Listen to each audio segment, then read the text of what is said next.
No, not tonight. It's just me tonight. Okay, which is fine. This one's easy. Becky, yeah, are we done? So it's you and Brian, right? So I think we're here, right? Good. Yep. All right. So Andrew, let me know. You're good to go. All right. So I'm calling the NERI Building Committee Finance Subcommittee to order at 7 p.m. on November 9th, 2023. Hi, everybody. So this is going to be fast. So we didn't, I don't know why we did do this, but I think we should elect a vice chair to basically act for the chair if the chair can't be there, which is always a possibility. Does anybody disagree with that? No. Okay, and one thing I'll say now, I was going to say it later, I might as well say it now. Everybody saw the email from Jason Malinowski that outlined what Mariana Silva is going to basically do everything for us. So we don't have to worry about minutes. So that'll take some of the pressure off the three of us to not do that. She's going to do the minutes. We just have to review them, edit them, right? Okay, so everybody's okay with doing a vice chair? Yeah. Okay.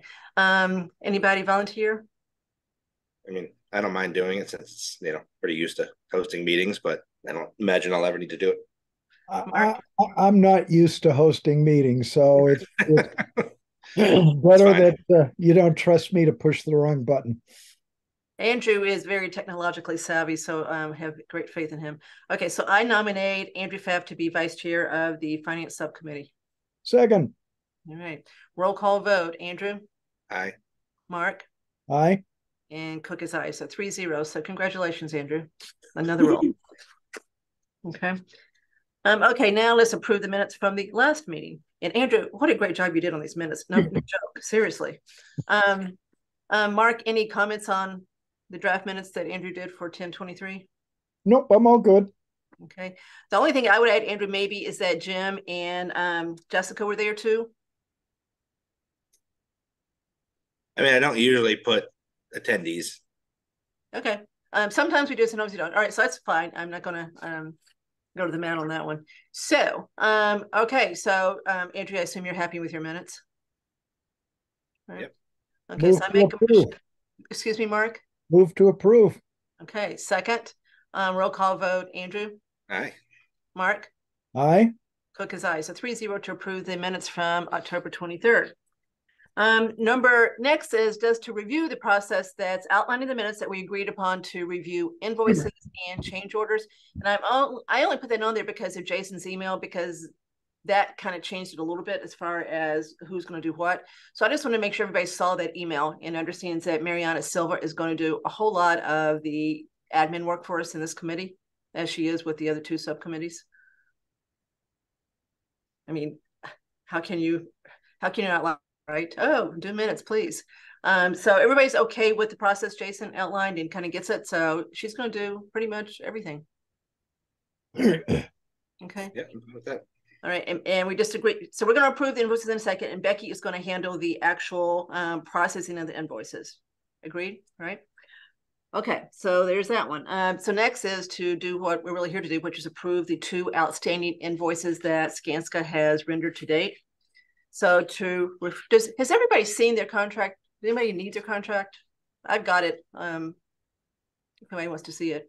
I think I have it. I haven't really read through it in detail, but I assume we're compliant. It's not too bad for a contract, 24 pages. So long story short, they're billing by the hour. You've got billing rates of, on the low side, 60 for admin time up to 260, which is the chief.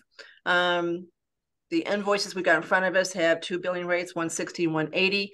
They've got a max to be billed here of 238, 120 in the contract. So we're basically approving invoices that will be allocated to that number. We're a long way from getting to $238,000. So this is just the first 2 invoices, which are pretty light compared to what they're going to be as time goes on. So I didn't have any questions, Andrew. No, looks pretty standard to me. Did you want me to pull it up? I have it up if you need it. I've got it in front of me. Anybody want to pull it up? I have it in front of me too. I'm all set. And of course, thank you, Mark, for the town. Good. Thank you, Mark. You can look at something for an hour and miss something. I was adding the numbers, making sure everything was straight. So I appreciate that. Yeah, well, when you were staring at numbers, all of a sudden, well, I better read this stuff. Thank you. Yep. I think there might have been some inter-town warfare over it if suddenly a bill appeared. Oh, Um, absolutely. Kathy, could you send me a copy of the contract? Yes, I will. As soon as we get off this meeting, I will email it to you as a PDF. Just one quick, well, two questions. On the summary page where you have the chart, the contract. All right, yeah, the contract is listed as 200,000, and then there's a change of 38,100. Just so that I just need to understand what that means. I think I can understand that, yeah. So when we had originally put together our budget for this phase of the project, we had a $200,000 budget for the OPM, a $600,000 budget for the designer, 100,000 for environmental and site testing, and then we had 50,000 for other. That was just based on a rough estimate based off of the 950 that the town had approved. And so since that number, the 238 is different, that's why Jim shows that as a change. Yeah, and in our budget tracker, we just have to move those monies from the other line over to the OPM line. Okay, then I think hopefully the minutes will record those numbers because I was fast trying to write them down. If I can share my screen, I can pop it up. I have it right here. No, that's all right. Okay. I get it as long as we're accounting for where it came from. That's all. It's still time materials, right? So there's no, we may or may not hit that number. The only other thing I have is, and I don't know whether you get to this detail, but when I look at these things, I see a cost code of what is it, 5010 or 5120, whatever that number is. Is there a chart behind that? Because this is a simple one. I kind of know what the money is for. But if we knew what that cost code represented, it would make us a hell of a lot more intelligent in asking questions. Mark, I think that's Stanska's cost code, not the town's. So I think you're talking about the middle part of their invoice number where it says 152101 and then 152102. Yeah, I think where it says cost type 5010. Yeah. Yeah, so that's the right, that's not what I'm looking at, so I guess I'm looking at the wrong thing. Yeah, the 132. Got to put my glasses on. Yeah, the 1323833-000 is our project number. And then 15210 is the batch number, and then the number after that's the invoice number. Is that the number you're referring to? Well, no, if you go to page 3. It's like it's cost type. It's basically like the billing piece of it. But Becky, do you need any information on their invoices for your purposes? Like, or do you have this information there? No, we have enough information. Okay. Do you think the invoices are going to go right into one account with a start contract of 238 and start hitting going against that? Like ours always has to list the purchase order number, our internal one. So like we always have to make sure that the vendors put it on there, but I didn't see one, so I wasn't sure. Okay. Municipal accounting, Andrew. I don't know. Still always good to know where it's supposed to end up. But if Becky has it, then I feel fine. Okay, so Becky, you're okay with these invoices? Yes. Yep. Brian? I did. Over. Brian, you're okay? Yes, thank you. All right. Anybody have any questions before we make a motion to approve the 2 Skanska invoices so that we can get them caught up? No. All right. AP, you want to make a motion? I move that we approve the 2 invoices for Skanska totaling $6,360.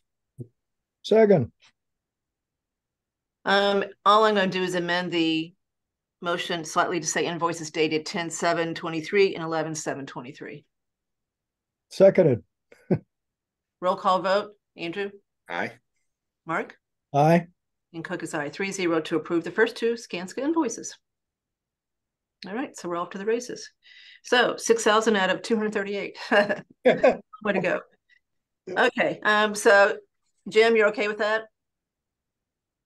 Yes. Yep. Thank you. All right. Next thing is just a quick general discussion of budget. I know we're not ready to throw a budget out there. We've got 3 different choices as far as what we're going to do here, so it would be hard to even put something together to start doing. But as we all know, this is going to be the town's most expensive project ever, probably by factor of something. So, Jim, at what point would it be prudent for this subcommittee to start at least talking about what a budget might look like? Do we have to just wait till we get further down and know what the 3 designs are starting to look like? Do we have to wait? I'd love just to end up with, well, if we do, if we do the least expensive one, which I assume is the one where Finn stays open and Neary is rehab but not expanded, cheapest, and then the other 2 go up from there. Is there going to be a time soon where we can start at least going from low to high, so we really do at least have a range of numbers? Yeah. So ultimately, we have to have the design team on board to start to go down the road of which options we're looking at. MSBA requires us to do a renovation, an upgrade of the existing facility, and a new. So we have to have at least those 3 options. Right now, we have a range of construction costs based on just strictly on enrollment. What I think this group, it'll be prudent to do as we get a little closer and have the design team on board, is to get everybody familiar with the MSBA 3011 budget form. That really is what our budget will be based on from here until the project funding agreement, ultimately with the MSBA. So really you can plug in a number there. But as far as having a range of costs, we're going to have to know what the options are. Through feasibility, we own and the design team will own an estimate of those options. So that a formal estimate of all those options. So really, until we get the educational program finalized, go through the visioning process, then into the developing the options, that's when you'll really dial into what range you're looking at right now. So right now we have like I said, we have a range, a rough range based on enrollment, which is, how many students and the average, looking at historical cost for that. But, again, I don't think it hurts to start to show that 3011 form to the group and start to just be familiar with that, because that's what the reimbursement rate and everything else is going to be based on. So long story, I would say get the design team on board. So I would say probably, a couple of months into the design team being on board, we'll start to be able to have some options and some rough ranges. All right, good enough. I think maybe next time, one thing I'll put on the agenda is a recap of the reimbursement process and where we stand as far as town goes, what our rate is, what you think the effective rate might be by the time you consider the cap on construction costs. So I think that's probably a good discussion for everybody to have, again, to refresh our memory as to how that goes. Definitely. Yeah, we can definitely walk through that. One thing I will note, just to go back, that the range of costs we do have to be careful with, because those can be latched onto and say, we have an option that's 60 million, and then a member of the community can get latched onto that. The project ends up being 125, but that was an option we weren't doing. So we do just have to be just cognizant that, folks tend to latch onto numbers. So as we go through the process. Believe me, you get 2 of the 3 people on this committee are long-term members of the finance committee. You got Brian and Becky. We know that, so I'm not trying to get a number out there before it's time. It's just Brian and Andrew and I. We've got to put together a long-term financial plan. It's one of the goals of select board, and of course, this obviously is a significant part of that. So I don't even really want to start on that until we know till we've got something we can drop into it from this, but totally hear what you just said. Promise. Yeah, Jim, I think the other part that you said that I picked up on that might be more for the Neary Building Committee that I don't think I have clear enough in my head yet is what all the options are that we're going to, if we close Finn and we it's basically like, I'm thinking in my head, it's basically like around 6 options. You close Finn, and then it's rebuild, renovate, new or whatever Neary. Don't close Finn, renovate, new, whatever Neary, kind of. So I think that's one thing, like just kind of listing those out. Yep. So we can kind of start in our head understanding what options we're going to need to kind of work through. I mean, cost aside, but just kind of the thought process. Yeah, definitely. Yeah. So the MSBA requires, you walk through those, renovation, addition or new. And then outside of that, as we get into the design and logistics, you're not limited to how many options you can have. I mean, we've had districts that have had 10 options before, but as long as you're hitting those 3. So yeah, but that's a good point. We can definitely walk through that with the group so everybody understands. Yeah, okay. So at town meeting last year, I signed as select board chair a document for the MSBA that basically said we agree on 3 broad options, right? And they were grade related. We were going to keep the grade configurations the way they are, and we put the number of students on there that they were going to underwrite, that we've agreed. And then one was going to move 1 grade to Neary, and one was going to move 2 grades to Neary. So that's what we've agreed to basically look at all versions of those 3 grade configurations with the MSBA by contract. I think that was for demographic, right? And then there's the scenarios and what you do with the buildings, which I think so you're right, Andrew. The demographics from there, how many students we've agreed, how many students that they've agreed are going to be in those grades that we're going to use as far as the enrollment. So, all right. So that is it as far as the substance. Next meeting, we've talked about meeting, the first few days of each month so that we can get Svenska paid timely. The next Thursday meeting in December would be December 7th. The next one after that, obviously, is the 14th. I can't do the 14th. I can do the 7th. It may be a little early. So, Jim, I'm asking you, does that work?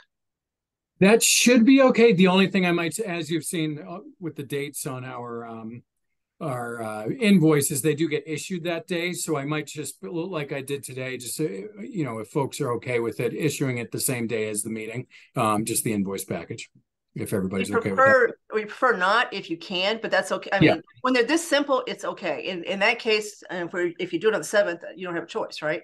Yeah. I just can't do the 14th. We can pick another day, but if you look at the other days, there's a lot of other meetings in between too. So if we can stick with the 7th on that one, then the next one we can limit flexibility. Yeah, and I can put in a request to accounting to see if they could issue it, on the at least a day earlier, just to give folks a little bit of time to look at it. So, yeah. Okay, Andrew, does that work for you? Yeah, I mean, I'm fine getting it same day or so get it to us at least a half an hour before the meeting. Yeah. At least when they're this easy, right? When they're just a few hours times the billing, right? So we're okay with that. Mark, does the 7th work for you at 7 o'clock? You're on mute. Muted, Mark.